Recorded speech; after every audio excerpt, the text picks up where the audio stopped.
All right, hey guys, I'm Jeremy with Worth It Athletics.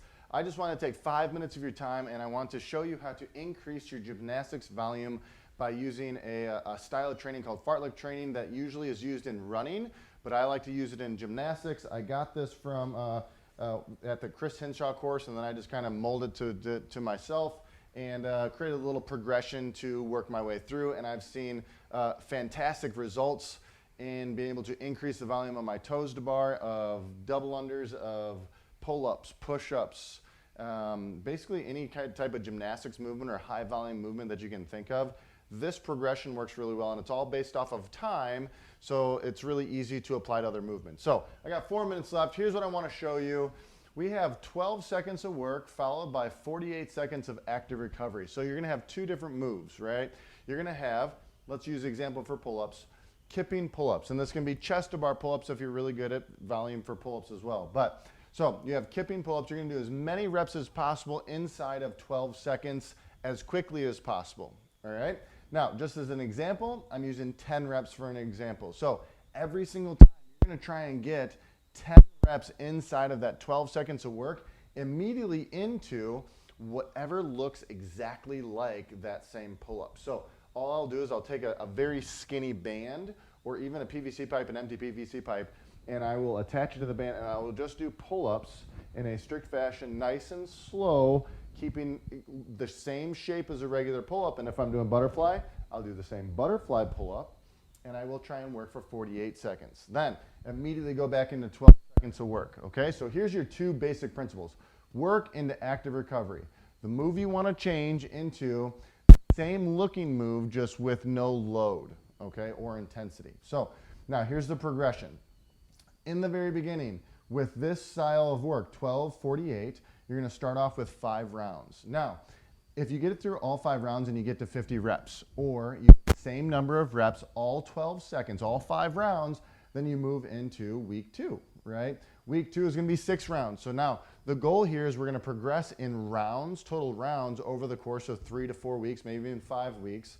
But whatever you need to do, you don't want to move on to the next round until you've completed all 12 seconds unbroken for 5 total rounds. So we're working at getting 50 pull-ups. Once you've done that, then you're going to move into the round 2, right? So six rounds.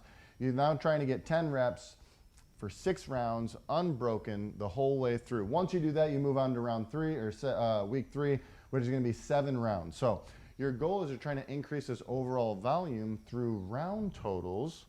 And then once you've done this and you've accomplished your 70 reps, you do a max rep test. So retest your reps, see how many you can get in a row. However, now stage 2. So you're like, all right, I've made it through this. I can get my 10 in a row every single 12 seconds for 7 total rounds. What do I do next?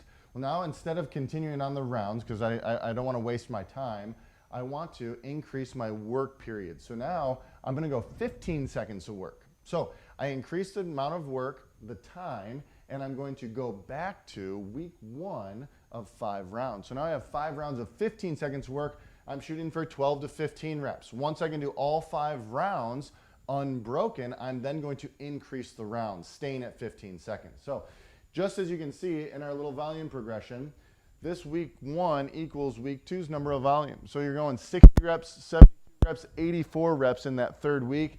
All the same rules apply. Don't move on to more rounds until you can complete the amount of work done with that active recovery unbroken for the full 5 rounds. So then you do 5 rounds, 6 rounds, 7 rounds, rep test.